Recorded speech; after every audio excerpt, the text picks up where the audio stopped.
আজকে U3 এবং ওয়াইলেটার দিয়ে মেয়েটির ছবি এঁকে দেখাবো। প্রথমে ইউ লিখে উল্টা করে এভাবে শুয়ে একটা 3 লিখতে হবে, তার নিচে একটু ফাঁকা রেখে ওয়াইলেটার লিখে দিতে হবে। এরপরে আমরা ইউ এর সঙ্গে দুই পাশে দুইটা কান এঁকে দেব। এরপরে উপরের দিকে মেয়েটার কপালটা এঁকে দিয়ে তার উপরে চুল এঁকে দেব। আমরা চুল পুরো অংশ এখন কমপ্লিট করব না, কারণ ঘাড়ের লাইন দিয়ে দিতে হবে আগে। এরপরে এক লাইনে আমরা ভ্রু, চোখ এঁকে ফেললাম, দিয়ে দিলাম নাকের একটা লাইন এবং মুখটা এঁকে দিলাম। এবার আমরা তার গলার লাইন দিয়ে দিচ্ছি এবং গলার লাইন থেকে আমরা ঘাড়ের লাইন দিয়ে দিলাম। এবার আমরা মেয়েটির যে একটা জামা থাকবে 3 সঙ্গে সংযুক্ত করে একটা জামা আমরা দিয়ে দিচ্ছি। এটা খুব সম্ভব সেমিজ বলে। এটা এঁকে দেওয়ার পরে তার একই সঙ্গে কোমরের লাইন এবং নিচের পা পর্যন্ত আমরা লাইন টেনে দেব। তার পরনে জিন্সের প্যান্ট থাকবে, এর জন্য জিন্স প্যান্টের যে পা, সেই পা আমরা নিচ পর্যন্ত টেনে দিলাম এভাবে। এরপরে আমরা তার কোমরের লাইন দিয়ে দিচ্ছি, জিন্স প্যান্টের যে বর্ডার থাকে সেই অংশটা এখানে করে দিলাম এবং তার যে জামাটা রয়েছে বা সেমিজ যেটা রয়েছে সেই অংশটার এখানে লাইন করে দিলাম।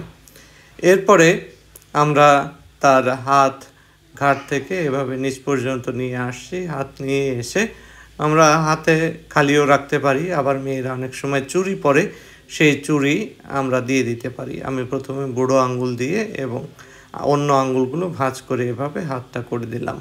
অন্য পাশেও আমাদের আর একটা হাত এভাবে দিয়ে দিতে হবে এবং সেই হাতটাও একই রকম মোটা এবং লম্বা যাতে হয় সেরকম খেয়াল রাখতে হবে।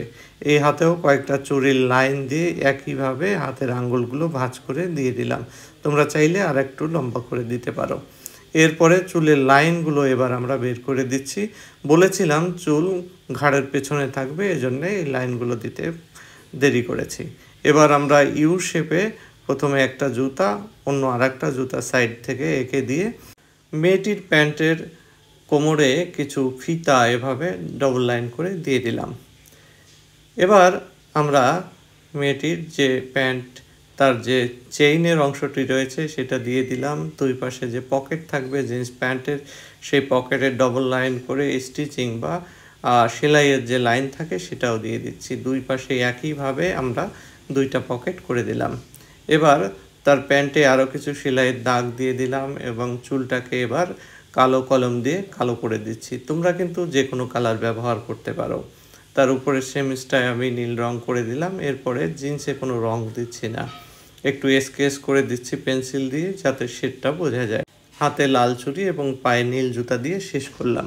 বন্ধুরা, আজকের ছবি আঁকা তোমাদের কেমন লেগেছে কমেন্টে জানাবে। ভালো লাগলে লাইক এবং ফলো দিয়ে সাথে থাকবে।